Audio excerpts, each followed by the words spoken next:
Okay. Right. We're up and running. Start in just a minute.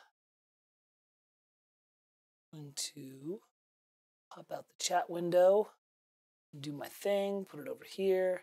Kind of got this down to a science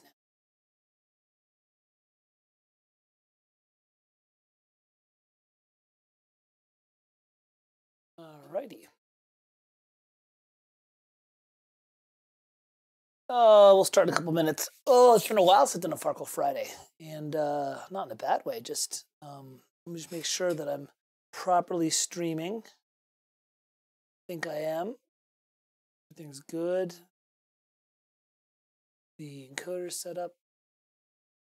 Yeah, seems like it's going to be working. So there we go. There might not even be anybody here. That's okay.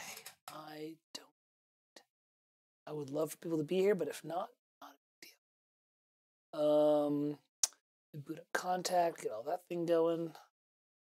Make it as small as possible because that's how I get it to do the thing. See? And actually, I have to go quickly just change the settings of the piano for a sec here. It's interesting. It didn't do what it usually does. Usually it properly crops. I guess. All right, give me a sec. I'm just gonna get this thing all set up.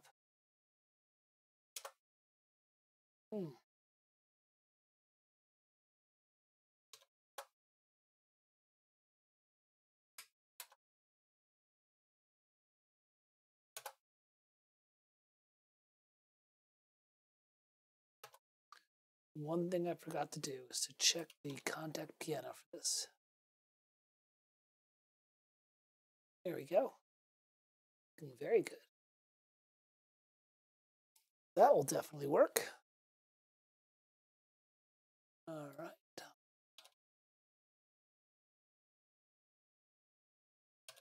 My OCD kicking in with like having it to be perfect.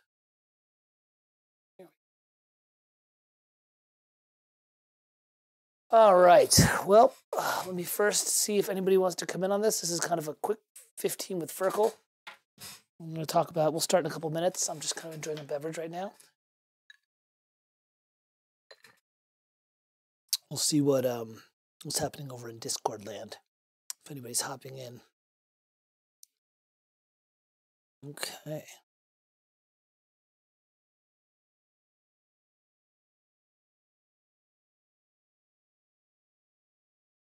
What are we going to do here? Hey, Raphael, how are you? Hey, Chris, how are you? Do me a favor, just give me a check here. I've got some new routing. There shouldn't be any delay between my voice, right? That should be fine. And then also, when I play here, there might be a bit of a pickup for the microphone, but I figured out my routing. Hey, Tony, how are you? Today is very, very basic. Today is bourbon and Diet Coke, and it's Evan Williams, the stuff that really works well with Diet Coke, kind of a cheap one.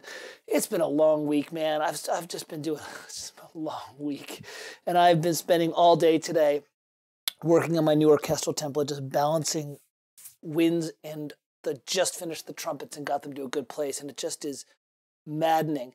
There's no delay, Raphael? Good, because I was working with the OBS routing. It's very, very powerful. You combine that with the RME Fireface, and it's very powerful. But I had been routing it incorrectly, and Jay Diggity caught me last time. Not caught me. He was like, oh, there's this slapback echo, and it was because of the routing. I'm doing a feedback loop, so,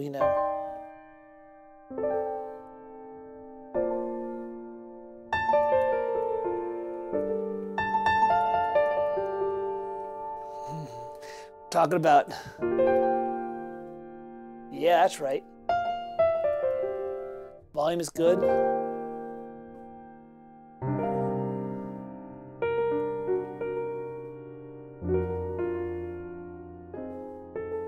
Oh, what do I want there? I want this.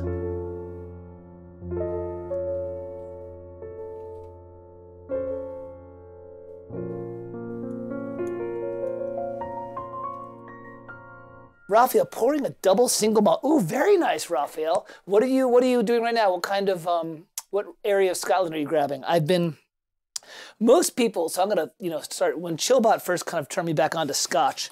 He's a big Speyside guy. So his thing was he was like Macallan, Macallan 18, Macallan 12, Glenlivet 15, Glenlivet 12, and all that stuff. And I was like, oh, okay, yeah, I'll get back into it. So I got back into it, and it was really, really good in Speyside. Then at my local store, they just did this massive like Scotch, not a run, but like a Scotch restock, where all of a sudden all these different Scotches showed up. And at the same time, I went and did a Christmas outing with my brother-in-law and two of my best friends. And my one best friend had become a big Scotch connoisseur. And he was talking to me, and he's like, yeah, so you're drinking a lot of Speyside. It's a very good intro Scotch, not in a demeaning way.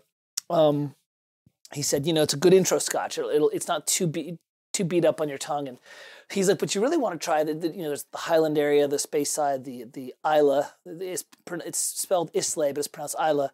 And I think the Lowlands, which I haven't tried yet. So he turned me on to a couple of Highland Scotches. One of them, which was Aberfeldy 12 years, which I thought was amazing. It's one of the first Scotches where I was like, this needs no water, this needs no ice. It just is. And then, Raphael, to your point about a peaty one, he said, well, the Isla Scotches are really peaty. They tend to be very, they get a lot of that. And he got me one. He poured one for me, and he was like, okay, not only is this from one of the peatiest regions of the Isla region, they actually burned the peat through the actual liqueur as it was fermenting. So they're not burnt, they smoked it. So it actually was, built and fermented with the peatiest peat you could use. And then they smoked it like a smoker. And I mean, you can smell the peat from like here. It's called Ardbeg. And I was like, oh my God, I don't know if I can handle this. I took a drink of it. I was like, I can't believe this. By all rights, it should absolutely blow me, like it should overwhelm me because it's so peaty. It's peaty and smoky peaty. It was like it's been one of my favorite Scotches. It's absolutely amazing. You have to, and I'm not a big peat fan. I've tried, not Macallan, not Lafrogue. There's one I had that my buddy Jonathan got me that was really peaty, and it just gave me a raging hangover the next day. And not because I had like 3 glasses, because it's just the peaty. But that Ardbeg, man, I'm like, I just finished it like, it's whoa, right, Raphael? It's like freaking amazing. So I've kind of put my bourbon aside for a while because it's like, man, there's so much good Scotch. Like, I kind of was playing the game of like, oh, the bourbon's good. And, if you like Scotch, you like bourbon. They're kind of, the bourbon's the American Scotch. But honestly, there's a lot more nuance in Scotch. There's a lot more refinement. There's a lot more character. So it's actually a good thing because it means that my bourbon price point has dropped a little bit. I'm now looking for like the $30 bottle. Because before I was buying like, I was starting at Basil Hayden, which is $45, and going up from there. And now I'm like, you know what? Honestly, once you hit 30, 35, if you know where to look, you find things like Tin Cup, which is a really good bourbon, or Rough Rider, which my brother-in-law got me into. It's like you can keep it at a good price point. Save that money for Scotch. Save that for the Ardbeg or the Aberlour or the Oban, kind of thing. Thanks, guys, by the way, for coming in. I don't know. This is kind of a quick and dirty 15 with Farkle. I don't really know. I hadn't done a couple of Farkle Fridays in the last month. It's just been really busy. And it's been a lot. It's been some work and ramping up for some projects and working on getting some templates and stuff ready, learning Reaper, which has been super interesting. I actually love it. I think now that I'm diving into it, I'm just committed. I'm like, dude, this thing is so powerful. It's so powerful. But anyways, everyone's getting mad because I haven't done a Farkle Friday. And then Steely Dane was like, oh, I missed the Joe Hisashi class. You talked about Quartal and Quintal harmonies. And no, I cannot play any Joe Hisashi on this because if I do, Studio Ghibli slams it down on YouTube and it gets pulled. And so that was why the Joe Hisashi was like a one and done. It's like, if you weren't there, man, you missed it. You missed me talking all about all the Quartal harmony and stuff. So anyways, I thought, well, I need to do a 15 with Farkle. So I thought we'd work on Quartal harmonies today and talk a little bit about that. So, we're going to jump in, talk a bit about it. And then at the end, if you want, we can maybe listen to some pieces that is not Joe Hisashi because Joe Hisashi is completely locked down by Studio Ghibli. And that's fine. There's nothing wrong with that. Let me see here. Let me close this out. There we go. I got the chat window. We're all set. Got the, I think we're ready to go. All right, Quartal harmonies. So, and I've got my keyboard right here. So, why do we use it? Why is it cool? And where do you see it? And I got a couple of cool examples of it. Quartal harmonies, huh? Very, very quintal harmonies. Any harmony that's not based on triads. So first,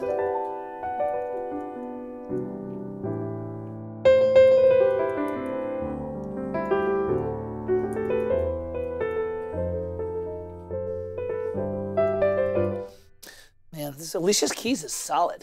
Solid stuff. So the thing to think about, a lot of times people come with quartal harmonies, they kind of do it like the way like Herbie Hancock and McCoy Tyner kind of did it. So it's like they just kind of like play like, kind of like these planing things, you know, like I know McCoy Tyner does it all the time, you know, that kind of stuff. And there's a lot of character you can do with it. You can evoke a lot of things. For example, I mean, you want to do Copeland, it's like you better be bringing. You want to do Copeland Americana, you better be bringing your quartal and quintal harmonies. So at the end of the day, if you think about it, regular harmony is something that's built upon triads. And triads is pretty easy to think about, right? It's like, all right, when you build a chord, what you've done, this is the Jazz Theory 101, right? It's like you got your scale, and then basically to build a chord, you look at that chord, that scale, and you start skipping every note and landing and holding the other note. And by doing that, you can't use that one, you have to use that because of the minor ninth.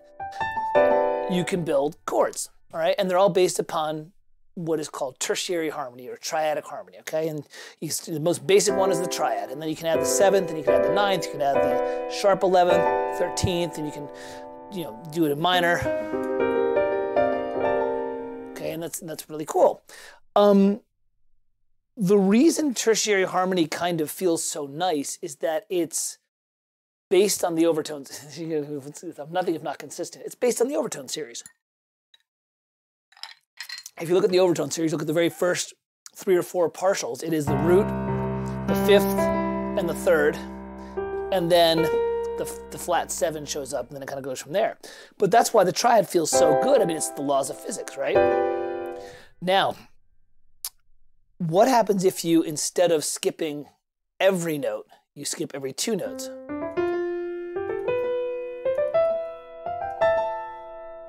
Okay, this is the way I think about fourth chords. I don't think about them as like, I mean, I do think about them as intervals, but I don't think about them as like perfect intervals, like, oh, a perfect fourth and a perfect fourth. A lot of people, when you think of fourth chords, you think of them as perfect fourths, like I've stacked perfect fourths. And I think that's a little bit limiting, because if you do that, then all you're gonna have, you know, that's cool, but like first of all, you're not in a scale. And don't get me wrong, that's a really cool sound. I did a cue for a film last year where I did I used those kind of perfect fourth stacks, and I did a kind of a, kind of that like Jerry Goldsmith kind of thing, and I was using those perfect fourth things. So yeah, you can totally use that, but I think that that's only one thing in your bag of tricks. So instead, if you think about it as fourth chords come from the scale that you're in that moment. Let's say you're in C and you're in C minor. Let's say you're in C Dorian. Well, you know, all the fourth is that instead of going up a third and skipping a note, you go up a fourth, you're skipping 2 notes. Now all of a sudden you're starting to get these chords that have these really thick, really like, you know, kind of non-tonal, very kind of rich, not thick. They're not thick like a cluster, like a pentatonic minor cluster. That's thick. That's like, you know, that's Karma's Eric Whitacre. But this is really rich. Okay. Now, what's cool about that is, and what I think, well, first let's start with that. First of all, that gives you a lot more interesting ammunition to harmonize. So, for example, you can then start to take chords like a 9th chord, and with a little bit of creativity, you can actually kind of revoice it into 4th chords. So you can do something like this. All right, so now that we're thinking of things in like a scale, it's kind of like, oh, all right, well, all I have to do is, I'm still using the same scale tones, I'm just changing them around. This is a big thing I ran into when I was applying, this is back when I was still trying to think I was gonna teach, because it was really dumb, where I was talking about voicings being important, I was talking to a couple of classical professors, and I said something about this chord, C, G, D, being different than this chord. And they were like, no, it's the same chord. I'm like, it's not the same chord. I mean, it's the same set of notes, but it's got a completely different context. This, that's rooted and that's very stable. This is very not stable. You know, it's like, so, watch, listen. Here's a C major ninth chord, okay? Now what I'm gonna do is I'm gonna play around with this and I'm gonna look at the piano and try and find where the fourths are. Okay, well there's the E to the Z and the, so it's actually a way to build this, 2 fourths actually. Oh yeah, if I start on the E, yeah, if I take these 4 notes and I start on the E, I can drop, I can't quite do a perfect 4th chord, but I can do a 4th and a 4th. So now all of a sudden this chord is starting to like have a 4th flavor. So if you listen, right? That's a pretty cool texture. And now all of a sudden this chord, which is really dead and very kind of stodgy, starts to have a little bit of an open breathe. What was it, Rafi, you said? It's a really breathing harmony. Yeah, it totally is. Now here's the cool thing. You can voice lead in and out of that stuff. So check it out. You have to kind of do it on paper. It helps a little bit to do that. But let's say I'm doing a C minor set, C major 9 to an F major 9. Like that, right? Right, that's kind of your, well, every note wants to move to its voice leading partner, right? So the D moves to a C, the B moves to an A, and these two stay the same. So I can do the same thing.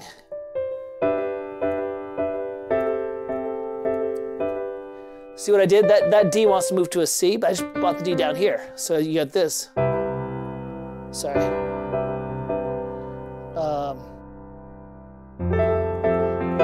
There it is.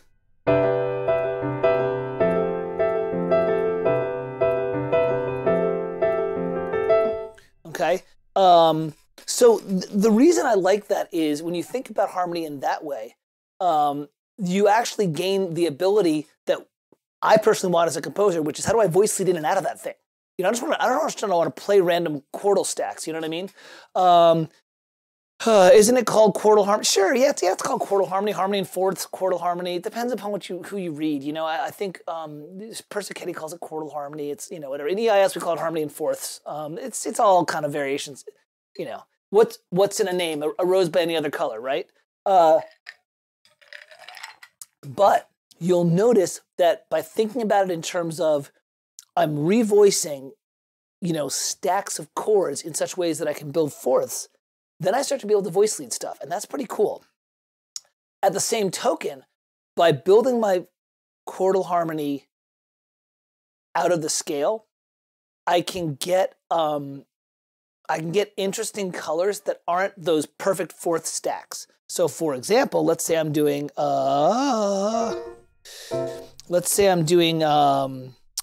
Mixolydian, right? And you kind of work backwards from this. The other thing you can kind of do is it's very jazz. You can like pick your harmony note and just drop fourths down. And all of a sudden you end up with some really interesting stuff. Like check it out. Here's a C chord, right? And let's say I've got a 13th up here. Let's say I want to do something cool like that. Let's say I wanted a 13th chord or something like that. Let's say A was the thing I wanted on top. Well, I'm going to start dropping down fourths, meaning I'm going to skip 2 scales, right?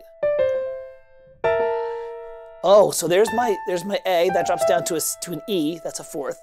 It drops down, I'm in Mixolydian, so I gotta hit the B flat. It's not that, because I'm not in major. And then, so now what I've got is this structure. Well, that's kind of cool, actually, right? And then you can voice lead out of that. Right? So these are some of the things that you can do that allow your fourth chords to actually be functioning. And when I say functioning, here's what I mean. Anytime I try to write something, I want there to be a line. Like I don't, unless, yeah, of course you can do stabs. You can go like, you know,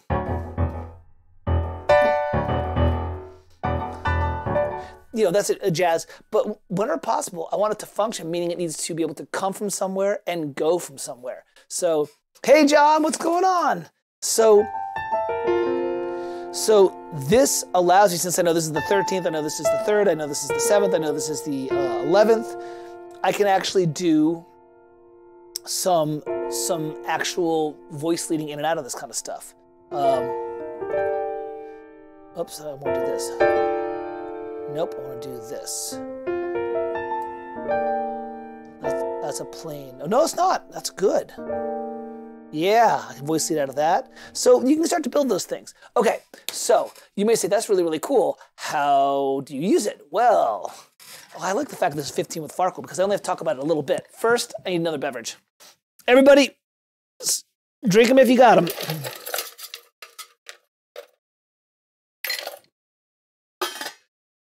And when we get back, we'll look at a couple of examples of this where it's used kind of interestingly.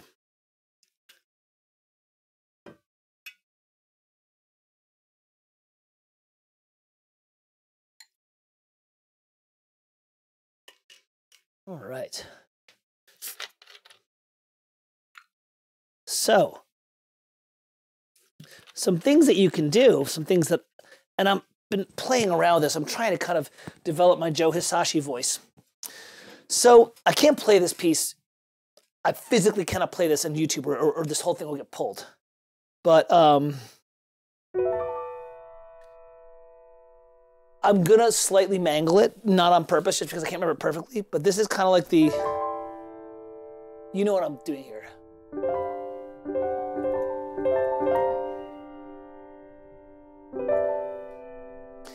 That's kind of like how Joe starts the Spirited Away, right?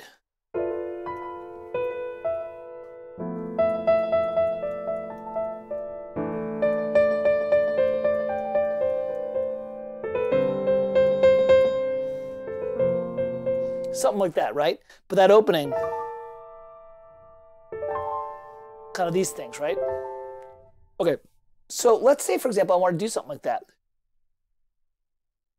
What I might do is this. I might pick a scale. Let's do C Dorian. Right? And maybe what I'll do is I want to do this little pattern to start it up, okay?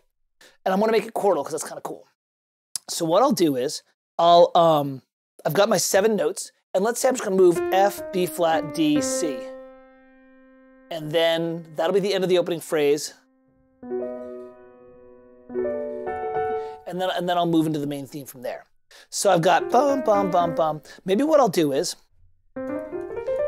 I will start with a note up here, and I'll move up the intervals. I'll make each successive note higher up against the root tone, and then I'll harmonize it with fourths. So let's try it and see what happens here. So.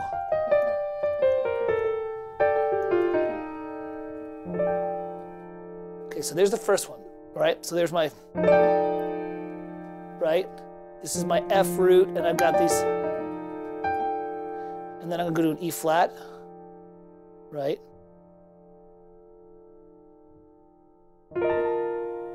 That's kind of cool. So I did this, and then I'm gonna do this.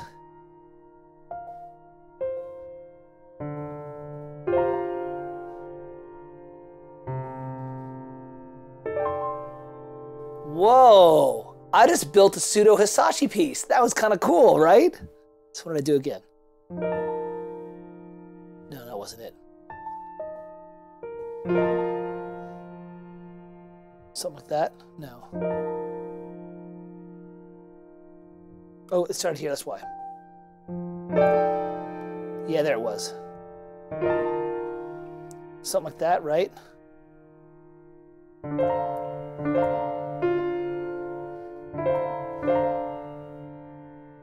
And then, well, that was pretty cool. So I just built this kind of quartal thing, but I actually kind of voice led through. Well, I didn't really voice lead, but I actually wasn't just moving stacks. I was actually thinking about building this chord as a thing. So you might say to yourself, self said I, that's all very cool. And that might be, then, you know, here I've got this really great sound. Right, well now,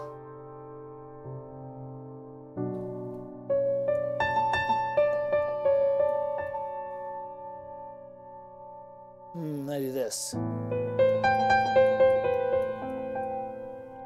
I wonder how you would arrange it. Well, first, all right, so first of all, well, first you just do it as a piano, right? So that was pretty easy, just starting right there. Just, that doesn't want to be being a piano like that. I can reach all the notes, so great, that's totally cool, right? This is very Joe Hisashi. But if you were to arrange it, all right, let's try and arrange it. Let's have some fun with this. Let's noodle around. As a matter of fact, this leads into the thing I was going to talk about, which is, all right, well, how do you use it for non-stuff? Well, let me tell you. Where am I? Oh, my goodness. It's not what I... This is me working on my orchestral template today. What's today, the 29th? Yeah, we're going to get rid of some of these because these are Reaper with the, you know, we will not stop doing backups, which is probably a good thing. Okay, let me go find my woodwinds. Here we go. Let's have some fun here. Give me 1 sec. I'm going to hack my way through this a little bit.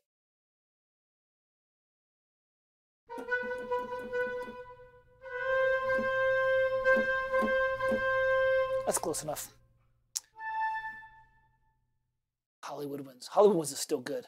Anybody who says it's not is lying. So what did I do here?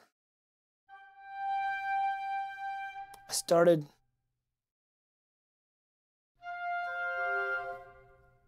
here.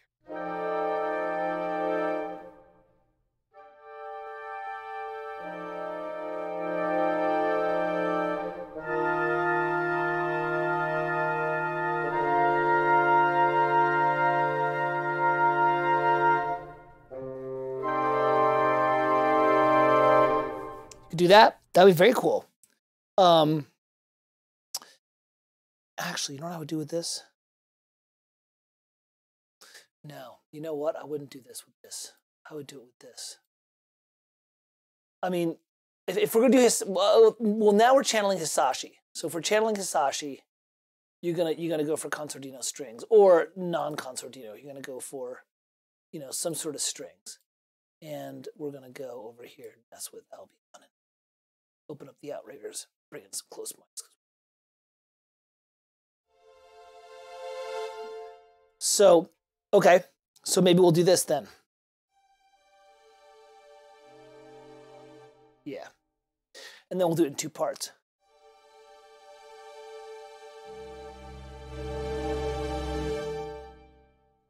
Give me a sec here.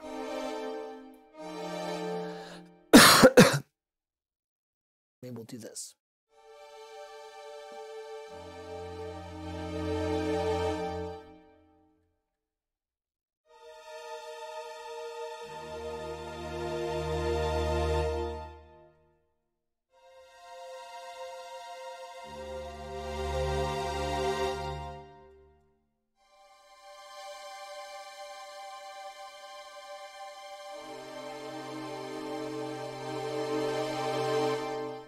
So Raphael, maybe that's the way you do it. Just to look, you know, ba dun da da da with like concertino strings. That's totally usable. Or you do both. You do the winds up high, right? The winds go doing that up high, and then the strings coming down low. That's something you could do. The reason I was playing with the winds, and I'll do it here, go with the woodwinds high, is that when you start to play with these woodwind kind of things, come on, give me some longs.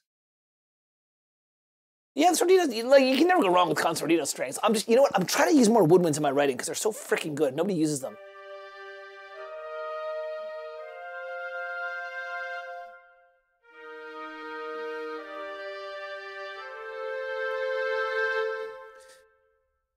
Woodwinds in those fourths and later on fifths really bring the Americana.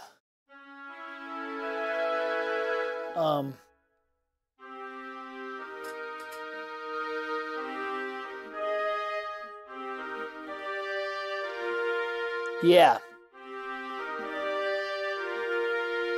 Those, there's not much good concertina library. I know. You have to. Albion's pretty good. They have pretty good concertinas, and there's a couple of hidden gems that I use that sound great. I got a couple of tricks up my sleeve for my concertinos if I need to. Let me see. Let me dig mine out just for fun, just to piss you guys off. Here we go. Do I still have these? Yeah. Yeah, these ones are really fun.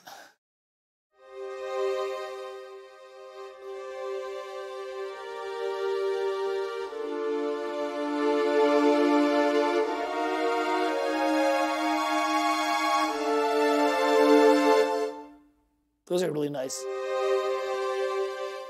Put them back in the sound. They're way too loud. Put them back in the sound stage over here. But I like my stuff a little drier.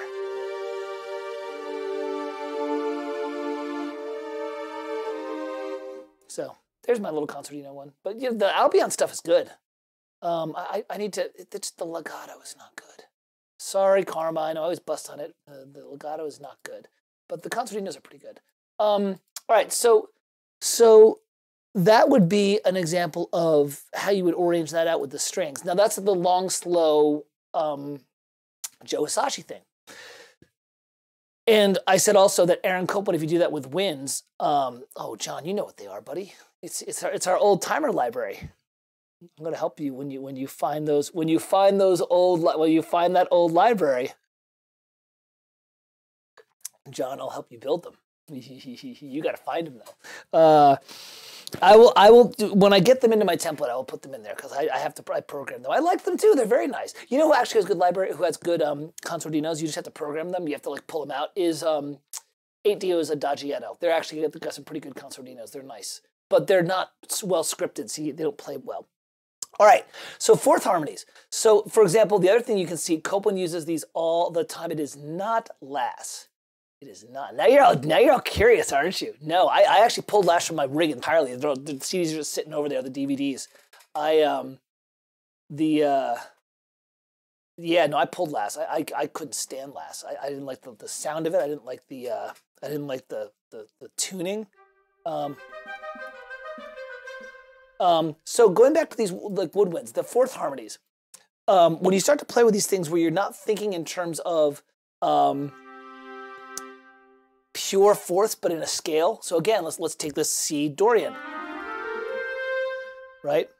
And let's do fourth harmonies.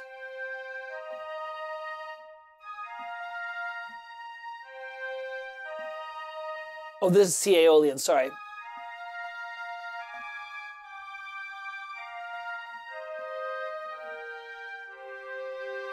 That right there is Billy the Kid, right? So that's just two voices in fourth harmonies, and you can do that kind of stuff. Now, what I wanted to play was, what happens if you start to, well, actually, let's play this, and then we'll, let's play this, and then let's jump into fifth harmonies, and we'll call it at that point. So here's what people always do: is they play harmony in fourths, right, or quartal harmony. And they're all like, oh, this is really fun, but it's all just big, lush stacks, kind of like the Joe Hisaishi with these kind of like, you know, kind of things, right? All that stuff. Well, if you take that stack and you break it up into little figures, all of a sudden you start getting these really great little hooks. And so you get stuff like this. This is one of my favorite like 80s like action scores.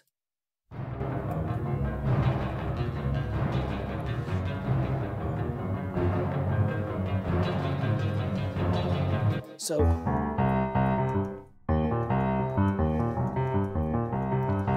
now he's doing harmony in fifths, which we're going to cover in a second. But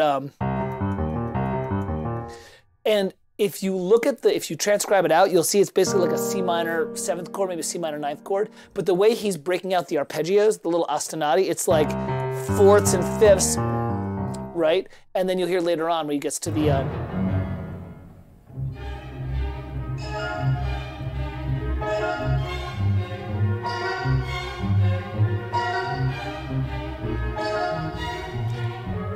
knows about this, but let me find the one where he does the secondary ostinato.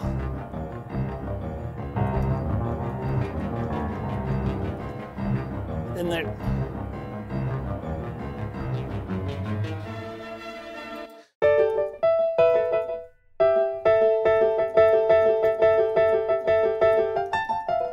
All right, so you'll notice what Jerry does here is he takes these fifth structures in this point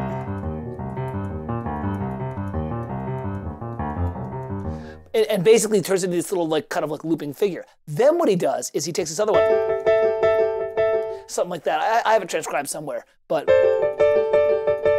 something like that, okay? But now he's turning it into a rhythmic thing, but here's the other part of it. These are quartal harmony. When people don't think about quartal harmony, they just view it as its own stack. Remember, it's a set of intervals above your bass note, right? So you can resolve it. You know, if it's a high tension chord, like here's my C. If I have a 13th up here, let's say I have a 13, a 3, and a 7. Well, the 13th can resolve to a 5, and the 7 can resolve to a 6. That's jazz. So check it out. You can actually do like these little figures. All you have to do is just say, whatever my high tension note is, just resolve it. So here, I'll do one with sharp 11. Let's do, yeah, here we go. That's kind of cool. Yeah, that's kind of a John Williamsy thing. There's my C root, there's my sharp 11, my root, and my 5, right? And so well, the 11 can resolve to a 10. So that's kind of a cool thing. You get a little pattern right there. And if I add this 9 here, the 9 resolves to an 8. This is jazz 101, right? If this was a jazz chord, it would do. And all of a sudden you get this kind of like, which is kind of cool. You know, that's a very hip sound. And Jerry does that. He does that here with this.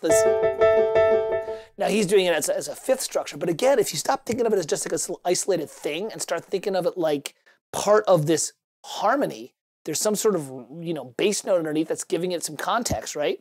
Because I did this with Rose one time where it was like, what note is this? It's a C. I'm like, it is. And you know, what is it in the chord? She's like, I don't know. Right, because it's the root of the C, it's the fifth of an F, it's the ninth of a B flat. So everything is context. So this ties into my other one, which is harmony in fifths. Right? Dude, Rotho, I told you like 20 minutes ago, you dumbass. I told you 20 minutes ago. You better be drinking. And I just for you, I'll replay some Goldsmith because I just did some with harmony in fourths.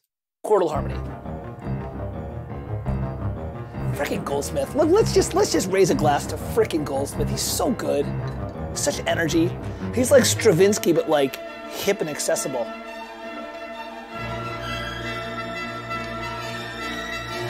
Oh shit, Robin. Is it like, yeah, I've been seeing, wait, hold on, we gotta stop for a second. Like, I saw all the drama the last 10 days with the whole like Brexit stuff. Is it in full force right now? Jesus, man, I'm sorry. All the countries are fucked up. Matt's country is fine. Matt's country's doing A-okay. No one will ever mess with the Swiss. It's like, come on. Why would you do that? They're like the most even-tempered, you know, service-oriented people in the world. It's like, really? People are marching on Downing Street? Is it peaceful or is there already starting to become violence? That's not cool if there's violence, man. That's not cool at all. And you're safe, Rob, right? You're not like, you know, getting the doors pounded on or something like that, are you? Because that would suck. All right, let's listen to Goldsmith. Not that I'm you know, I'm just saying, but let's focus on things that are good in life, you know, like music, and have a drink and listen to some Jerry. Listen to some edgy Jerry Goldsmith. So.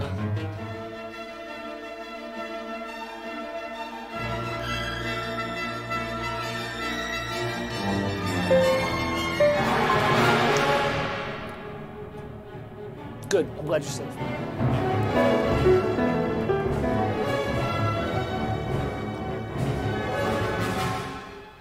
So if you transcribe this, you'll see that that's what he's basically doing. He's basically doing these kind of stacks of fifths and fourths and kind of like resolving them as little neighbor notes and stuff like that, just to create a little burble, a little motion. But, you know, that's the way to think about it.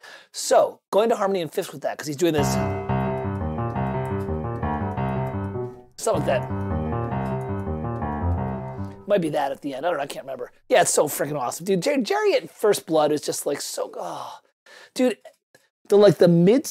every period of Goldsmith was amazing, but the mid '70s to like late '80s, probably capping at Total Recall, which is '94, was like just this white hot heat. It's like something happened, something in the water in Hollywood, because it was like Williams and Goldsmith both had like this massive surge from like 75 to like 90 something. And then they were still good after that, but then they were kind of like riding their coattails and, you know, all that stuff. All right, harmony in fifths. So let's take that same approach with the fourths, right? So check it out.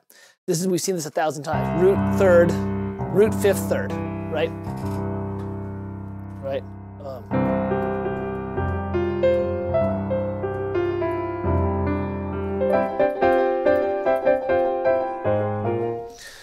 Or actually, I think it's this. Yeah. Something like that. And I'm reharmonizing some stuff because when I transcribe, I tend to like half-ass transcribe, and then I get inspired to do my own thing. So a lot of people will be like, that's not exactly what Williams wrote. I'm like, yeah, I know, but you know, it's close.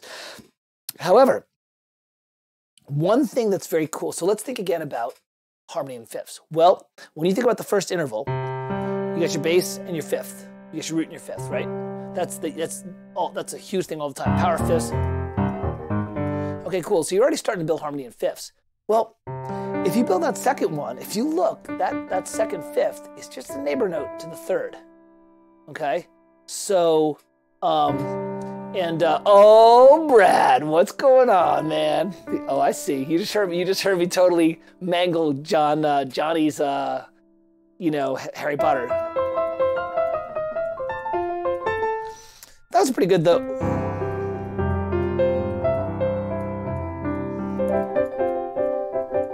Oh, Williams is so good. So think about this. When you do harmony in fifths, once again, you're implying, what you're doing is you're stacking the strongest overtones possible, which are the fifths, right? It's a beautiful sound, right? It's just, you can just totally, you can build, as a matter of fact, if you've ever studied Ravel's Daphnis and Chloe, he builds that entire thing. He does like it's like harp and like tremolo strings with sordinos. Freaking Ravel, right? It's like, and that's what he does. He starts off, and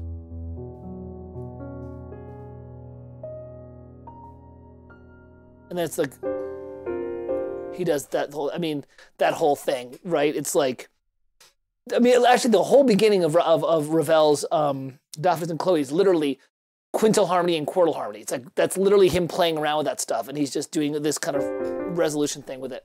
Not that when I say it like that, it makes it sound like it's so simple, but it's freaking brilliant because he has such control of the harmonic structure.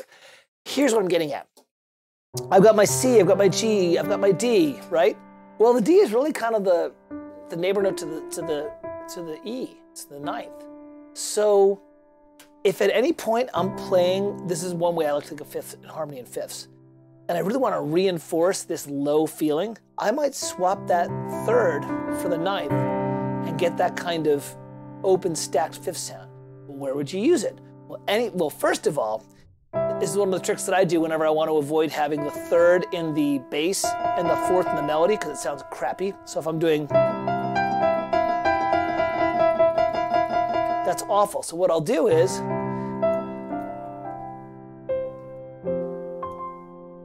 right?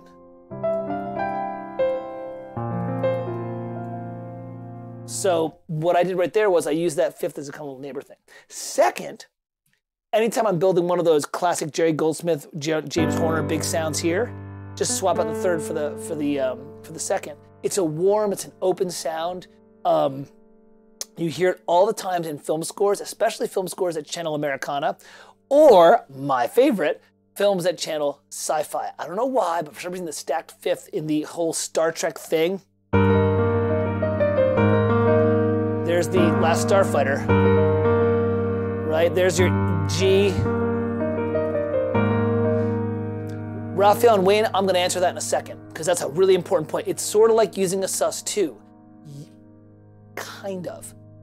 And I'll tell you why. Remy Martin and ginger beer is actually good. Yeah, Remy Martin, isn't Remy Martin vermouth? Isn't right, dude? What happened to your liquor closet? Is there anything left in there? All right. It's not necessarily the same as a sus 2. Although, and this is where you start to get into the whole idea of like, intervals have character, because let's go back to what I said to those classical musicians where I was like, look, here's stacked fifths, C, G, G, D. That is not the same as this in terms of its use. This is floating. This is very rooted. As a matter of fact, right?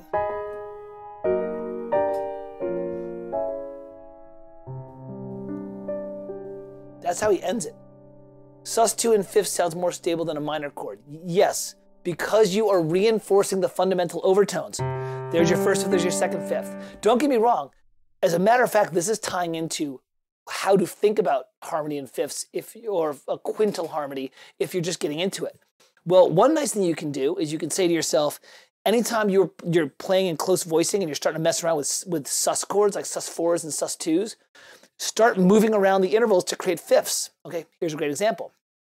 Here's my Silent Night chart that I did. So I had a minor 11th chord, right? So this is where you got to think about fourth and fifth harmonies, quartal and quintal. It can be reinterpretations of what's classic, rich jazz voicing. So look, here's a minor 11th chord: root, third, fifth, seventh, ninth, 11th. It's a beautiful sound. Okay. However, and I'll play for you where the context of it.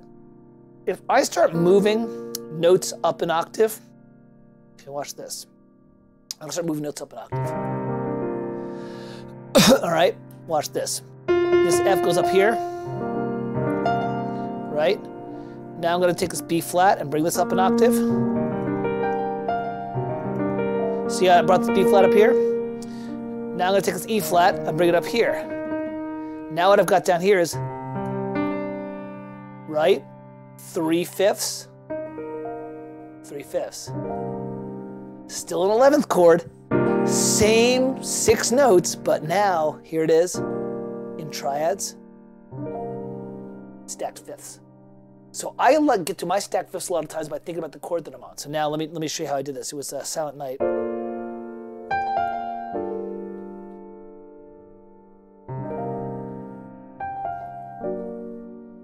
That's how I got there. So I did Silent Night. Now ordinarily I would have done an 11th chord here, right? Holy Night. That would have been a classic 1625, right? Whatever. Yeah, 1625, right? Silent 6, right? There's my 11th. There's my 211 chord. That's totally cool. But I really wanted that open fifth sound. Okay, so. Because it's stable and open. Fourths are open and floating because they're higher up in the overtone series and stuff like that. Fifths are very stable and open. So you get this, instead of this.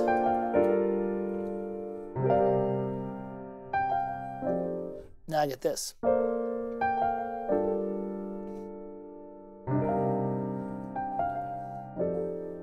That's very cool, right? Exactly. So, this, by the way, all this stuff comes from jazz. All this stuff comes from when you take chords and you start. Raphael said, is this like voice dropping a sus chord? Like in jazz? Absolutely. That's what, when I do these kind of open voicings and start playing, excuse me.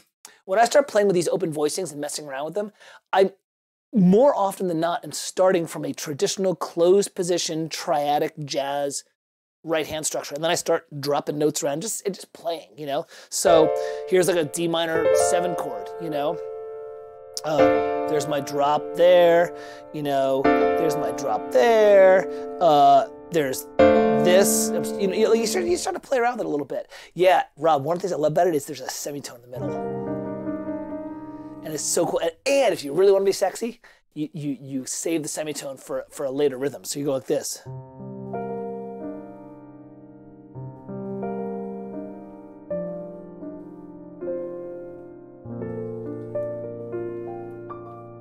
It's very very cool, right? That's like my favorite thing. So the fifth really can show up. The stacked fifths can be used functionally as building your giant thick chords.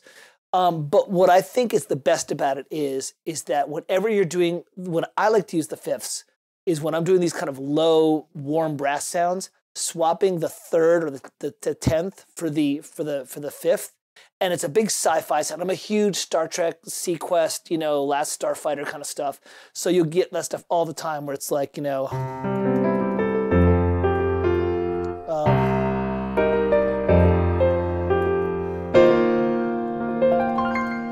and that stacked fourth gives you a really nice ring to it. Now, going back to Goldsmith, if you take those stacked fifths, you get this kind of really jagged, you just maneuver around. Like, again, notice, by the way, Jerry is in C Dorian or C Aeolian. He's using a C minor structure, which, by the way, is 2 stacked fifths. So that's all in there. And by the way, if you think that Jerry is not shamelessly lifting, because everybody lifts, check this out. One of my favorite little Samuel Barber. Come on, baby. Here's Excursions. Listen to this. This is him basically channeling ragtime. Like, I don't know. It was him. It was Sam trying to do popular music, so like blues and stuff like that. But this is a great little ostinato. Check out this groove out here.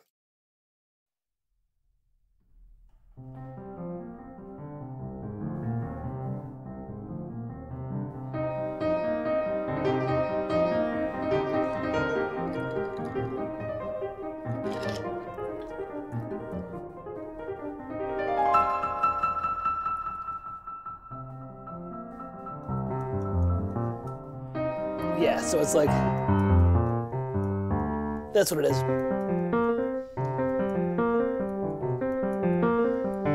So everything is shaped from like the fourths and the fifths. Oh, going back to the sus2 thing, right? Because somebody's talking about that. So one thing that's kind of cool when you start playing with fourth chords and fifth chords, or, you know, quartal and quintal harmonies, is as you're voice leading through them, that was the last thing I want to talk about, and you're inverting them to make the voice leading smooth, you end up moving in and out of sus chords. So I start thinking of sus chords as just like compressed fourth chords. So check it out. Here I am in a C, right? Here I am with the C, and I've got a 4-part quartal harmony thing going. And let's say I'm gonna move to an F. Well, the F would be this. If I was voice leading the same relationship, oh, you know what, you can't see because I moved away from the thing. Hold on a sec here. It's not moving around. Oh yeah, the Steve Reich piece, this one, oh yeah, well, with that, John, this piano phase, I'm gonna play it for you in a sec. So check it out. Let's, yeah, really similar, that lick definitely, and look, you can see there's your sus, which somebody was saying, oh, isn't like a fifth and a fourth kind of like a sus? I'm like, yeah, it kind of is. It's like you're compressing it and voice leading, you're kind of transposing it and opening and closing it in and out. So check this out. Watch this. Here's my 4-part fourth chord, right? Root, fourth, seventh, you know, 10th. Well, if I were to voice it up to the F, right? Well, if I were to keep the same chord, kind of like moving from a major to a major, that's the same relationship. Well, I'm gonna voice lead, so this high A flat is down here. So now you get this. So now look, I've done good voice leading. Check it out. The E flat didn't move at all, the B flat didn't move at all, the F moved just to an A flat. And now look at my right hand, I went from a quartal chord to a sus chord, right? And then if I continue going around the circle of fifths, yeah, circle of fifths, I'm still doing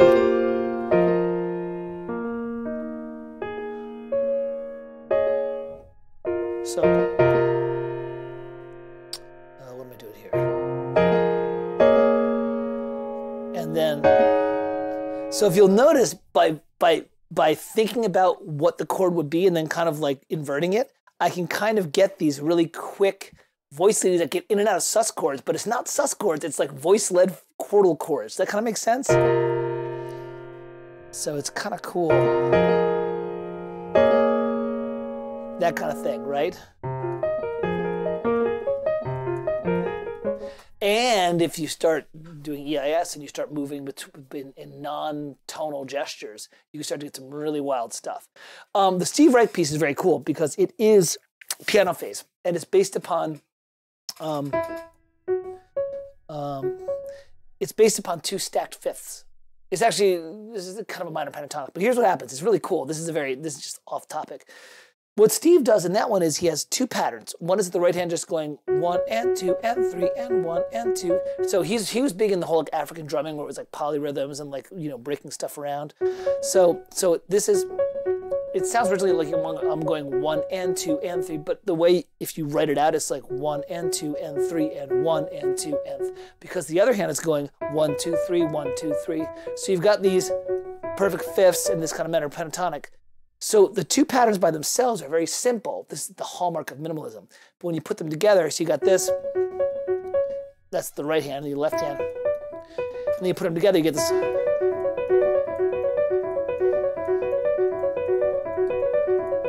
And all of a sudden that piece has such character from just these simple little patterns. But John, to your point, they are based upon that open fifth sound, you know, which creates that really kind of austere, haunting sound. So, yeah, that's basically just some stuff to think about when you're playing with like quartal and quintal chords, you know, kind of like, just it's one way that I like to think about it. I'm always trying to match it up against whatever scale that I'm in and trying to build it from that. I'm not just freely like, a lot of the jazz guys I think would do that. They would just kind of like freely play it. They're just like, oh, this is kind of cool, you know. And I'm like, that's cool, but it's like, it's really limited. It's like, well, now it's like, it's being like I'm only going to use minor triads, or it's like, and you're like, all right, I get it. You're playing minor triads. You know, it's like, I want them to kind of be part of a vocabulary where I'm getting in and out of them. And so for a color change, you can weave fourth and fifth voicings with more traditional triadic harmony. Yeah, dude, second will help me out. I'm kind of hacking it, but listen to what John Williams does here, where he does a 1 to 4 in Harry's Wondrous World. So here, ready? Check it out. We're in C. Well, first he does an opening fifth, so you've right off the bat your theme, right? By the way, let's look at how often Williams uses these themes, which by the way are so comforting because open fifths are an early fundamental in the overtone series, right? Right?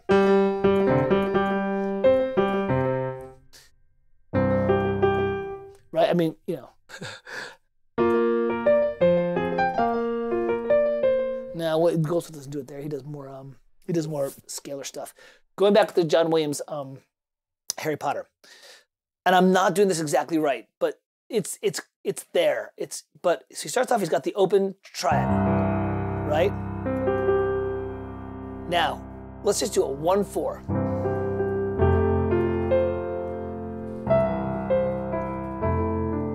Very cool. Very, very pretty. But what Williams does, I'm pretty sure, and even if he doesn't, it sounds really good, is he's in a triad here, open triad, root, fifth, 10th. When he moves to the F, he swaps out the third for the stacked fifth. So he weaves in and out. It's a triad, it's an open voice triad. And then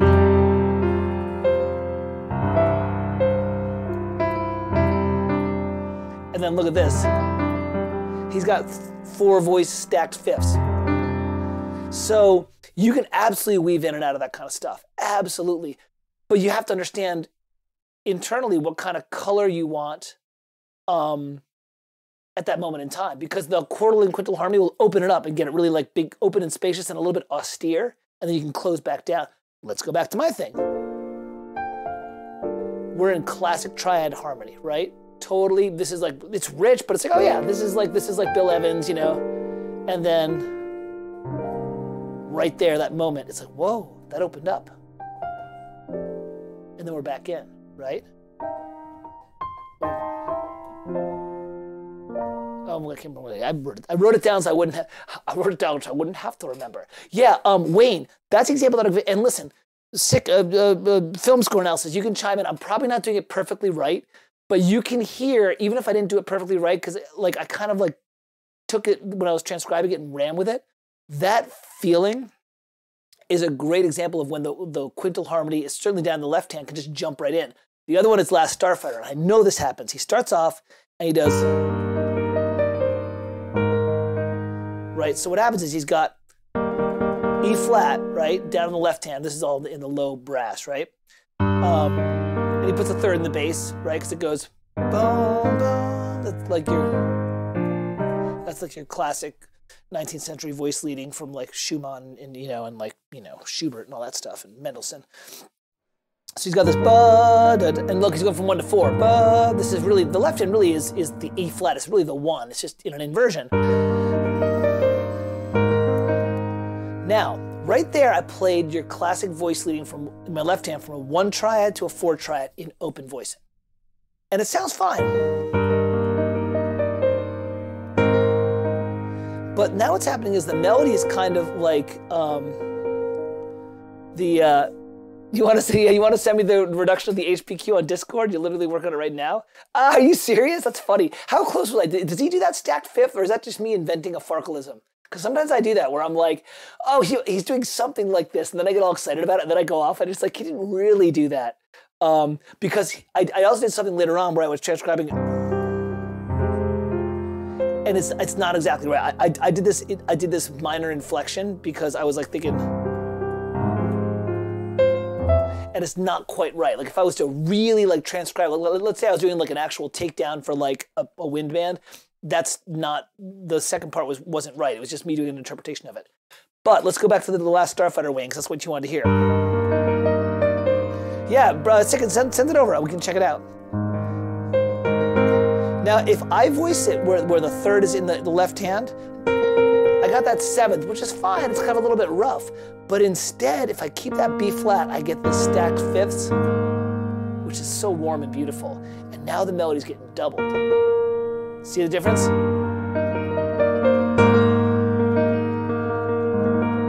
And by the way, because those fifths are not just happening in a vacuum, because they're coming out of root motion, and because they're coming out of, there's a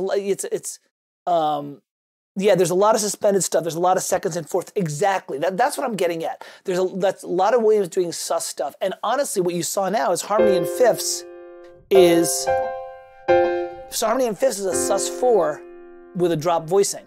You know what I mean? So that's why, Wayne and Raphael, you were talking before about, it's kind of like a sus. I'm like, exactly, it's in that flavor. But when you open up and make the fifths, it becomes much more rooted. So Wayne, go check out the Last Starfighter, and you'll hear a great example of the fifth being used in a tonal context. Because you've got this really strong 1 to 4 motion, and you've got this in the upper hand. I mean, he's just hitting this E flat tonality over and over. And now this B flat becomes like a color. You know what I mean? John thinks it is a 6 on the 4, not oof. Yeah, I think oof. Let me go take a look here. Let's boot up Discord and let's see what is happening over in Discord land. We'll do that. This is kind of cool. Hey, while I'm going to make another drink, because why not? Because this is just been a long freaking week. And I'm so tired of listening to trumpet samples. I spent like 2 hours tuning my trumpet samples, and it was just like a freaking, oh God, I just hated it. I hate this. All right, so this, we're going to do Sibelius? Okay. This is great. Thank you. Thank you, Sickened. Thank you. Let's do this. Save this. By the way, let me pimp it out. What you're seeing right now is a preview from Film Score Analysis, who runs a YouTube channel called Film Score Analysis, and you should go and look at it because he literally, I think like several times a week, does a transcription and a reduction of like 4 to 8 bars of a cue. Well, he's also done big ones, but he works full time. He's like a music director at a company over in Europe. So, he doesn't have a lot of time to do this stuff, but, he and I are old friends. He always hooks me up. All right, hold on a sec here. Let me close this out. Thank you, Sicken. Thank you. Did I try to? No. All right, you know what? All right. Did I try? No, I'm not doing Cinematic Studio Brass, right? You know what I'm going to do? You want a little sneak peek of my template? I'll show you. Let me first get a drink, and we're going to boot up Harry's Wondrous World and see what's going on. Whoops. All right, guys, drink up. Drink up if you got them. Oh, man, I've got nothing to do tonight. I usually have Stations of the Cross, but my daughter has her talent show, so I'm going to that. And actually, give me a sec, everyone. If you're okay with visit Italy, it's the answer. Yes, dude, I want to go to Italy. I'm going to meet you up there. We're going to do it. You know, Sicken's over in the Netherlands, and Matt and Chris are in Germany and Switzerland, and Rob's in England. There's really no reason you guys shouldn't be partying all the time. All right, give me a sec. Here's what I'm going to do. I'm going to quickly go to the bathroom. But we're not done. We're going to do, yeah, pour another drink. We're going to do Sicken's thing, and then I'm going to show you my little template because that'd be kind of cool, and then we'll kind of call it because, you know, you guys have things to do. Actually, I'm having a lot of fun, though, doing this. All right, 2 minutes. I'm going to go hit the bathroom real fast. I'll be right back.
All right, we're back.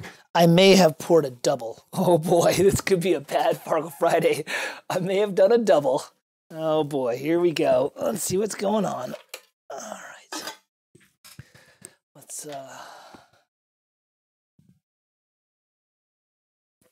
all right. Oh, no, that's a single. That's fine. I lucked out. I couldn't remember. All right, let's take a look at what's going on with, no, we're not switching to general MIDI. I've got no performer. Whoa. All right, let's see what's going on here.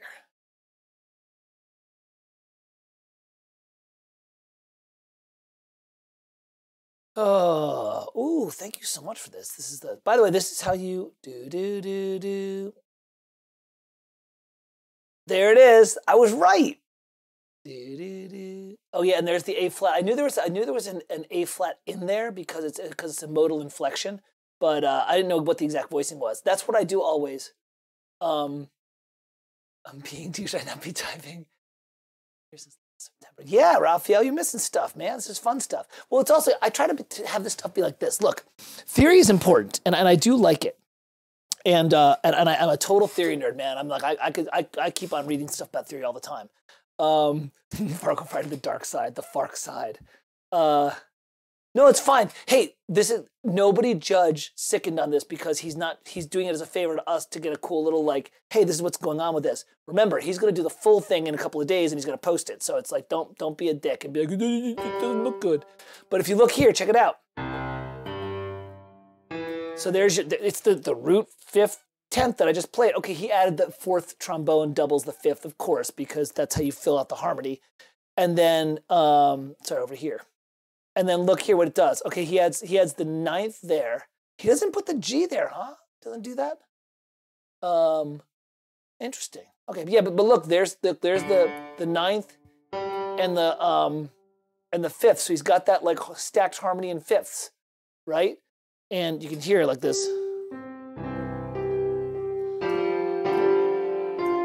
Really? Yeah, I guess he does that.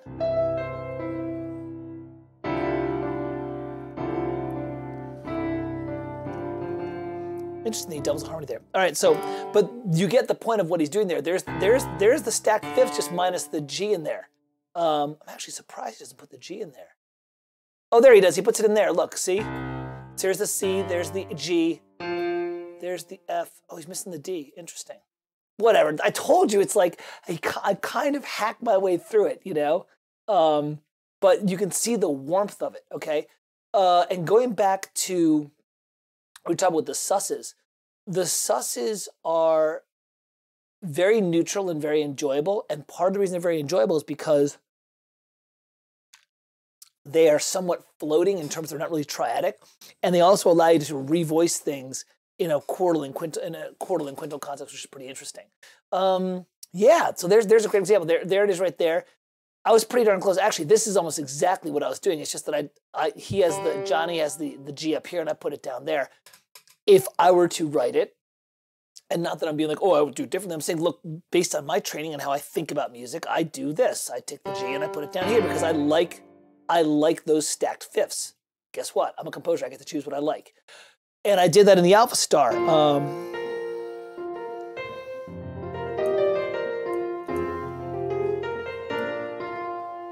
Oh, where did I play on that? No, I'm in Farkle Friday. Hi, what's up? Do you want to come say hi? Farkle Friday fans. Oh boy, Catherine's here. Alliteration. It is mad skills. Yes, I can, but yes. Yay! All right, Catherine's getting ready for her talent show. So, how do you tighten this thing? Tighten it. How do you tighten it? There's a thing. Oh, back here in the back. Is it all the way in the back? No, it's right here. Where's the thing? It's there. Hold on a sec. There it is. Okay. There we go. Yeah. Sorry, guys. I don't be sorry. I like doing this. This is fun. I tried to tighten it, but I think I made it looser. You totally made it looser. Cool, thanks. All right, guys, give me a wave. No, just hold on. Don't leave yet. I haven't done this. Thank you. I appreciate helping out my. Yeah, she's doing, what song are you doing tonight? You're doing The Other Side from The Greatest Show? Not, The Greatest Showman, yeah. There we go. Yeah. Exactly. There we go. All right, come here. Let's get you fit on this. Okay. We'll give a quick break, everybody, while I'll pull your hair back, please, sweetie. Because that way I can do the thing. Wow. Yeah, all the way back. There you go. That's good for now. Yeah. No, this hair is in the way. The one hair that sorry. Sorry, guys. This is like a funny Farkle Friday. It's like Farkle in the house, just hanging out with Farkle. Okay, that's better. I will. Let me do one more pass, and then I'll do the rest of it when we're all done. Okay. I wanted to get dressed. Well, please pick it up. Where is it? Oh gosh. It's fine. It's fine. There you go. That's good. That's good and tight. Thank you. It's in a good spot.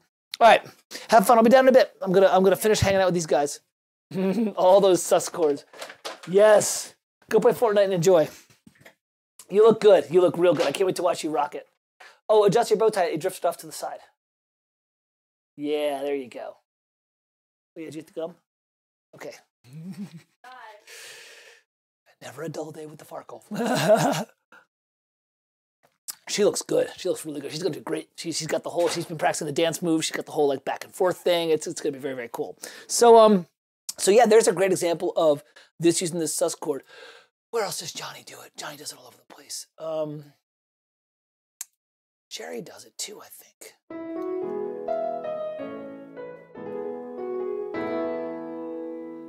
There's I mean, look, pretty much in Hollywood, if you're moving from a 1 to a 4 and you want that kind of warm Americana stuff, you're gonna do that.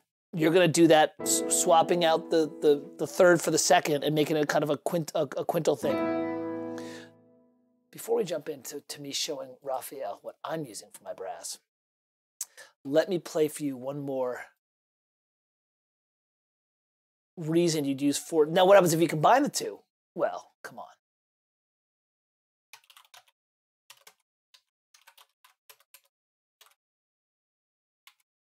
If you do, which one are we gonna do?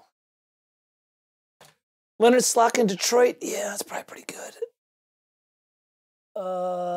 Yeah, let's do him. Oh, that's Lenny. Lenny probably does the best versions. Here we go. I think it's this one.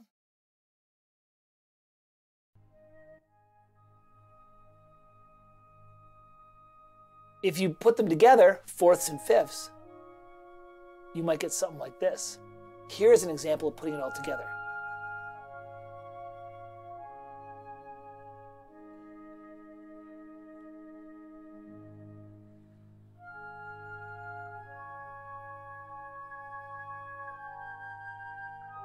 That whole opening is all harmony in fourths and fifths in the woodwinds and the strings.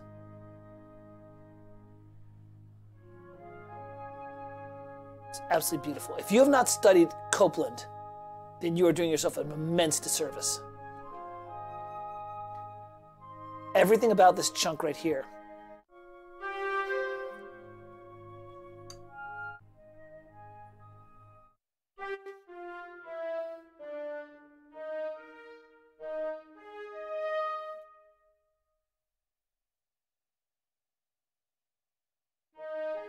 Let me close this out. Come on, close, close.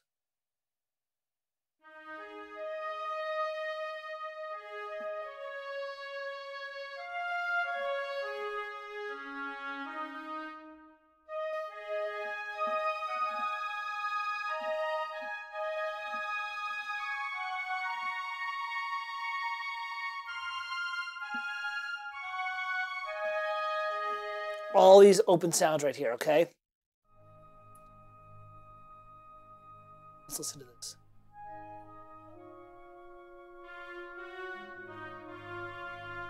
Well, this is a great thing to transcribe. I've actually never transcribed this. I just know it, you know? Like, not only, oh, just know it. I'm just saying, like, I know it. If I ever need to learn it, I can just, you know, do it. It's also very easy to transcribe because the woodwinds are super clear and there's only 2 or 3 parts going on. So, now wait though. So what happens, so look, as you can tell, fourths and fifths tend to give a very Americana feel in my world. And part of it is because I love Copeland and he does all this stuff. But check it out, man, because you're gonna like this. Everyone's always like, oh, Fanfare for the Common Man. You know, Fanfare for the Common Man is a reduced score from this movement. So if you do Fanfare for the Common Man, you gotta do this. Ready? Ready?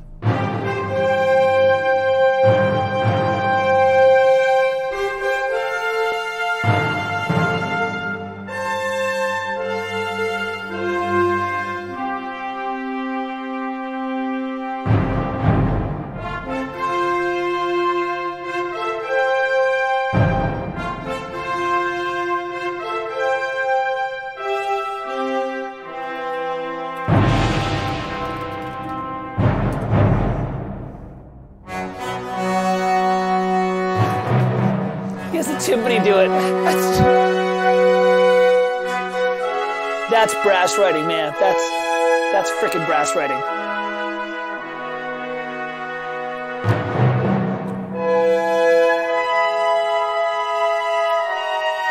Long live you, Copeland. No horns here.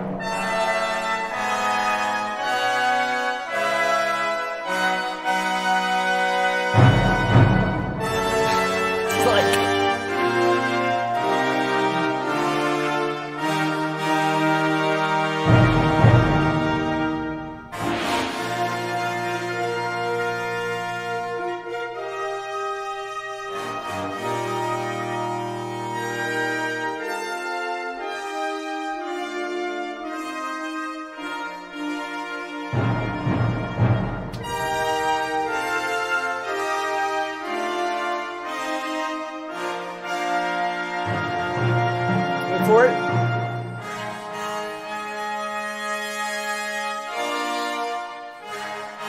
Say it twice, right?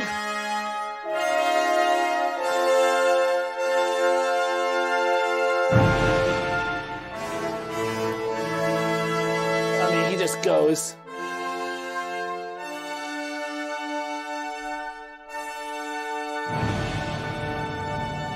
Yeah, it's like, dude, it's like, come on, man, come on. Which came first? Oh, John, I think if I remember correctly, man, it's been a while since I studied Copeland. I think the Symphony 3 was first, and then everybody loved that chunk of it, and so then he adapted it for Fanfare for the Common Man. Similarly to how Barber did the Adagio for strings. Adagio for strings was originally the middle section of a string quartet. And then everybody loved it, and he was like, well, I can just, you know, it's for string quartet, it's pretty easy to make it string orchestra. You just assign it and do a little bit of doubling. And then, of course, that just took off and, you know, that kind of thing. Yeah, everybody was like, oh, if you want to learn brass writing, you do Fanfare for the Common Man. I'm like, yeah, you know what you do? You do Symphony 3, which is where Fanfare came from, because it's bigger, and he had more brass, and he wrote it for a bigger thing. And if you don't think that Williams was looking at that when he wrote his Olympic fanfares, then you need to study a lot more Williams and a lot more Copeland. Like he's lifting tons of that stuff from his Olympic fanfares. Like you just, and it's all like fourths and fifths. It's all that open, like, you know, jumping around. So Raphael, how do you deal with the oboe in a quartal harmony contest? Well, we'll finish up. I got about 15 more minutes before I have to go and actually be a dad. But let's play with that a little bit, okay?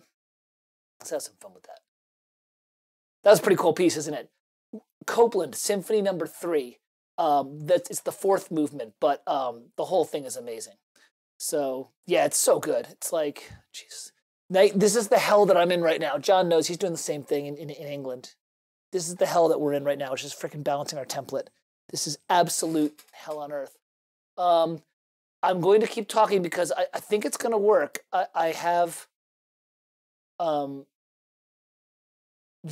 telling you, man, I have, when I say I have literally written professionally in every single DAW except Pro Tools, I have literally shipped product for TV, film, and video games in Sonar, Digital Performer, Logic, Pro Tools, Cubase, and Studio One. And every single one of them pisses me off because there's like problems with the too long a save time, or it hangs, or it freezes, or there's like an unplayable delay. And I finally was like, you know, I'm just gonna do Reaper. And Jesus, if you're willing to dive in and take your time and actually learn it, and actually, like, not only is it really powerful, like, you don't need to buy, if you're willing to like dive into the JavaScript stuff, not programming, but like accessing, you don't need to buy any other software. Like I have Waves, and I'm using like 10% of it. I'm basically using the stuff for like color. I'm using like the console emulator and like the tape saturator, which I bought. But I'm like, oh, I'm not using the equalizer. I'm using ReQ because it's, you know, for delays, I'm using the JavaScript like channel delays and stuff like that. I'm using the stereo narrowing built into Reaper. It's so good. It's so fantastic. Yeah, and it's oh my God, Wayne, not only is it PC and Mac, you can install a portable version of it, which is like this install is 60 megs. So this is the full install, full 60 megs. Because they don't have any like bloated synthesizers. They basically just have a bunch of it's ugly as sin, but it doesn't matter because it's all about the workhorse, the things you can do. But you can also load a portable version, and the portable version is like 9 megabytes. You can load it on like a memory stick, and you can just like take it anywhere. Yeah, it's on Linux. All right, so here we go. So you can take a listen here, Raphael. You're kind of interested in what I was working with. So this is one of the libraries that I'm doing. Can you hear that? Can you hear it okay? So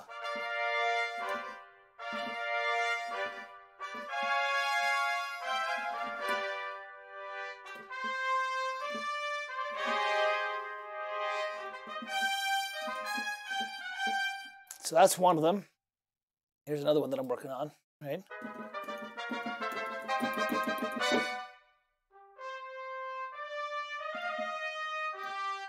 So, and then, you know, these ones.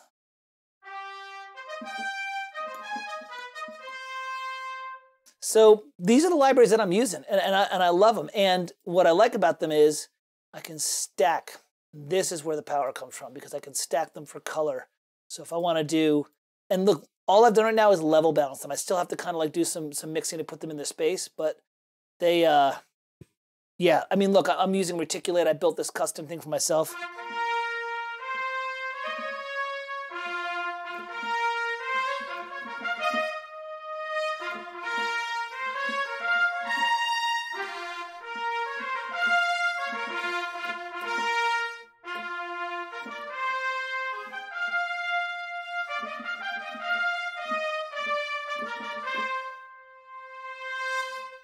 Oh, Raphael, you're going to be so pissed. There's no Cinebrass in here. Most of the libraries, there's no Cinebrass at all. There's no Cine samples in my library anymore. I got rid of them all.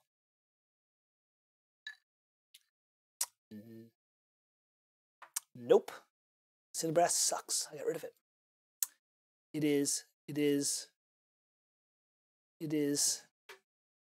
oversold. I like that, huh? So, anyways, I'm gonna do a Farkle Friday. I'm actually gonna do a private Farkle Friday on my template because there's some secret stuff in here. By the way, Adventure Trumpets is amazing. I mean, just there's your John Williams. I mean, you can just do all sorts of. It's so much fun to play.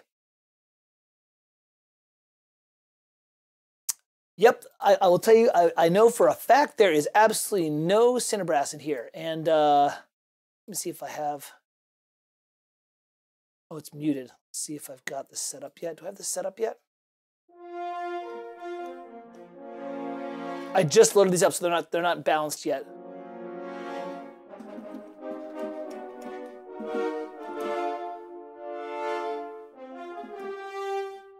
Yeah, no, they're not. I don't use any Cinebrass anymore. I got rid of them. I got rid of all my Cinesample stuff.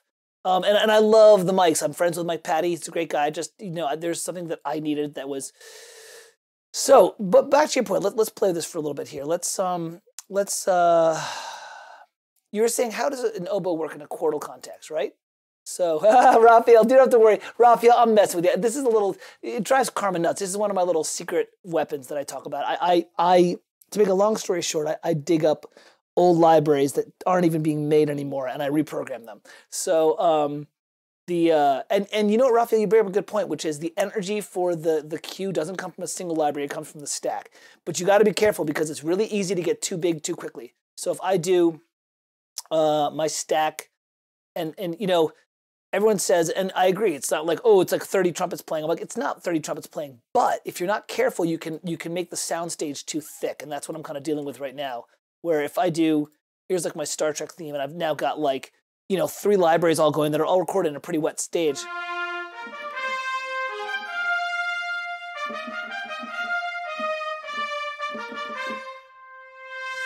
And it sounds great, but if you look at the goniometer, it's like all over the place. So I'm gonna have to I'm gonna have to stereo narrow, and I'm gonna have to EQ some stuff out, or else when I play this in a mix, it's just gonna be a wall of soup.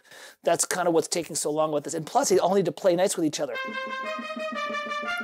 Like they all need to be at the same volume, and this is why I reprogram them all, because they're all different volumes, and like the crossfades aren't correct, and. So, anyways, but no, Raphael, you don't need to apologize at all. I have a little bit of fun with this because everyone's always like, oh, clearly, Noam did the same thing. Remember Rob and Matt? Noam was like, no, clearly you're using Cinesamples. I was like, no, man, you're gonna be pissed when you find out what I'm using. I'll do a Farkle Friday. We can talk about it. So let's talk about using the oboe and the Quartal harmony thing. Solo pro patches do not sound like that once stacked. I know because I actually, my first template, I reprogrammed all of Cinesamples, and I tried to make it work, and I was like, oh, it was recorded so bright. There was nothing was recorded at mezzo piano or piano. Everything was like mezzo forte to fortissimo, and which is fine for trailer stuff, but it was like all the stuff that we love. That's why people are like, oh, music sampling, it sounds so quiet. I'm like, yeah, because freaking John Williams writes quietly, and like when you're doing stuff like this, when you're doing like this kind of stuff, right?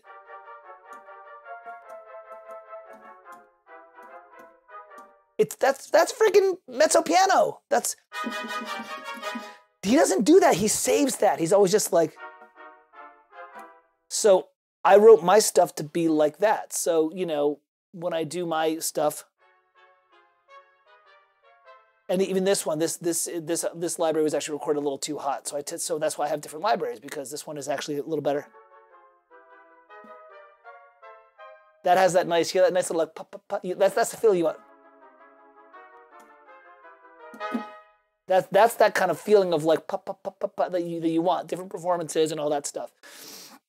Anyways, so let's answer your question about the stacked harmony and fourths. How do you work with it in fourths? All right, so what you do is, well, it depends. I'll give you one example, and then I'm gonna go. I'm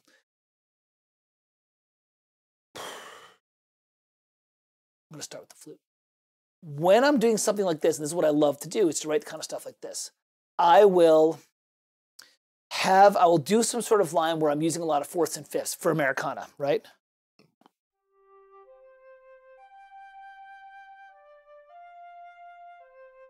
Let's do that.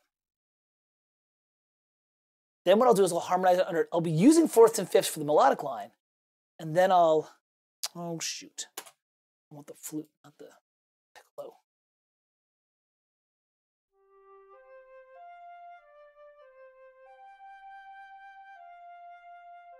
We'll do that. Just a quick little thing, right?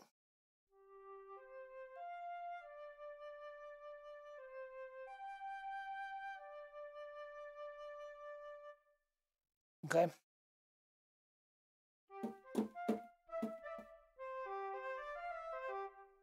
So then what I'll do is the oboe, I tend to treat each of the families of instruments like an SATB choir. So give me a sec. Let me write this out real fast. That's why I like to write stuff.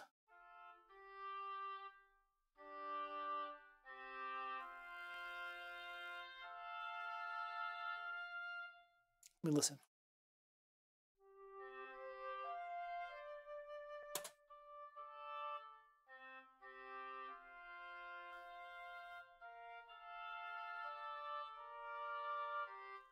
All right.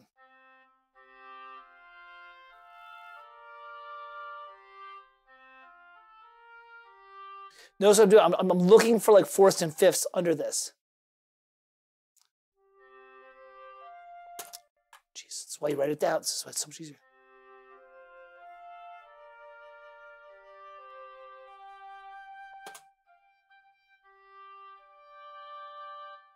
Oh, almost got it right.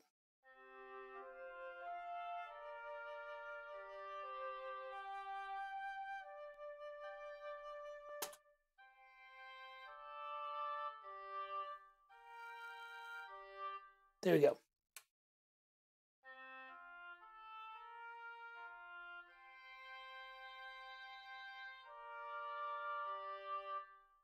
That's close. That'll give me close.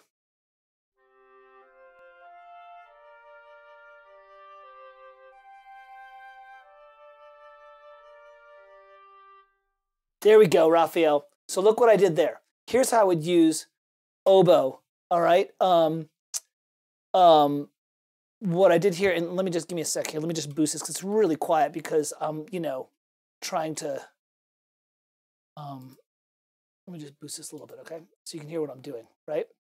But what I did here, here's an example of what we're talking about. So look, the opening flute line is, oh, by the way, let's duplicate it.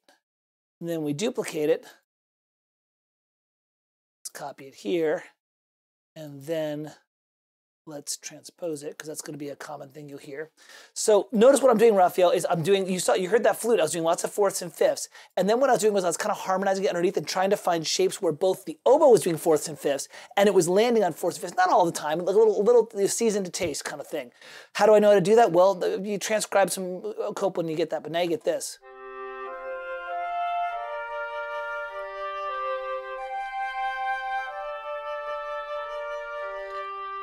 Now you double it, ready? And then here.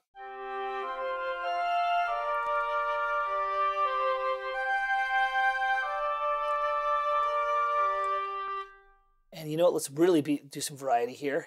And the next time, let's move it to, let's double it with the clarinet and see if that does something cool. Oh, stop. I hate when it does this. How do I lock it in? There it is. I think I did that right. So now what I've got is I've got flutes and piccolos at the octave, and I got the clarinet doubling the oboe.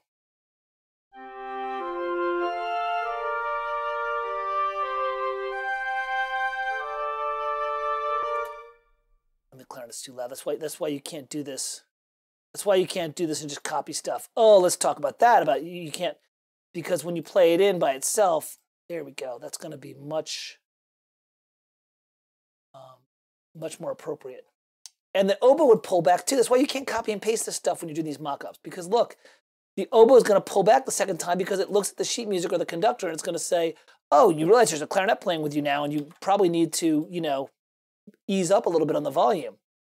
And yeah, I do need to ease up.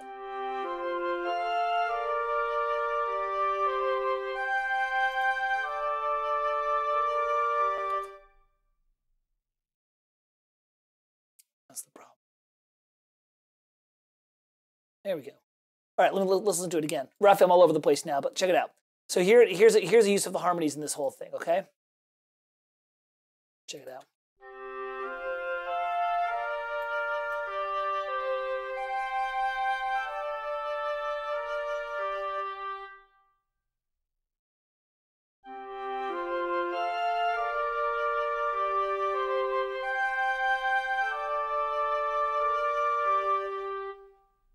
So that's kind of cool. So there's something you can do. That's kind of like how you might use Quartal and Quintal harmonies. I like Copeland. This is how I like to do it. I know there's like, you know, this is the one where you can say, well, how do I use it here? How do I use it here? Well, you gotta, you know, different vocabulary has different uses. Certain things tend to work well with other things. Fourth and fifth harmonies, for better or for worse, I think it's for better. Copeland has hit you in the face that it's like, this is Americana. Like if you want the natural, if you want, you know, miracle, if you want hopefulness of America, the Olympic spirit, you're going to use fourths and fifths. If you want Western, you want fourths and fifths. So then it's a question of how you use it. And, you know, what I was doing there, notice, here's the thing I keep coming back to. Even though I was moving around with some random stuff, I was thinking I was in a scale. Like I had a scale I was accessing, right? I was doing...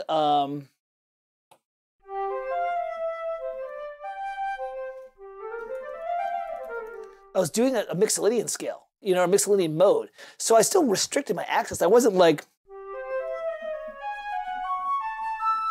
moving through different key centers. I was like, no, I'm in this scale. And then I just find the harmonization points. And it's not that hard. If you're looking for fourths and fifths, then every so often, if it feels a little bit weird, you just swap it out with a third and a sixth. You know, this is kind of what it means to be a composer. You go in with your vocabulary that you're shooting for, and then when the vocabulary is not working, you swap it for something safe and then dive right back in. So that's kind of the way you can do it. Anyways, all right, on that note, it is now 5 o'clock my time, and I need to go and make dinner for my girls. Desperate to do a wind piece. Oh, Rob, yes, I've done a couple of wind pieces. I did this really great little piece for Catherine's birthday a couple years ago called Walk with the Fae. It was a little piece for a woodwind octet that then was recorded for a woodwind quintet, and it's really charming. And by the way, woodwinds, man, you can just do Copeland all day long with those stuff. It's like, just go listen to Billy the Kid and you'll have a ton of fun. But, so listen, I'm going to let you guys go. Go enjoy. Thank you for letting me drink and talk about the stuff. Hey, listen, all joking aside, I hope this gives you some ammo for, like, some composing. You know, certainly some pieces to get some ideas for is the John Williams Harry's Wondrous World from Sorcerer's Stone, The Last Starfighter, the main theme. Copeland, Billy the Kid, it's a great one for that. You should use listen to Billy the Kid. He does a lot of those stacked fourths and fifths in there. We didn't get to it, but you know, whatever. This is 15 with Farkle. That's 2 hours long. You know, what else did I do that was this kind of stuff? Those are really good ones to listen to. Obviously, the Symphony No. 3, fourth movement with the fanfare for the common man. That was where it came from. And I just play with it, you know, just have some fun with it. And hopefully this gives Dane some ideas, you know, it's kind of cool. And I mean, you can always listen to McCoy Tyner as a jazz piano player who did a lot of this cool stuff. I am not saving this. And you might be like, oh, it was a really good lick. I'm like, yeah, but it's up on YouTube. I'll transcribe it and do something with it later. Hey man, thank you all for listening to me. I hope you had fun. I hope this kicked off the weekend. Go listen to some Copeland this weekend. Billy the Kid, the ballet, the full ballet for orchestra. Symphony No. 3, all 4 movements are good, but 4th movement is especially punchy and bombastic. And, you know, listen to some Randy Newman, listen to some natural, and yeah, listen to some natural and stuff like that. All right, gentlemen, take care. Have a great day. Thank you all for your time, and I will see you at the next Farkle Friday.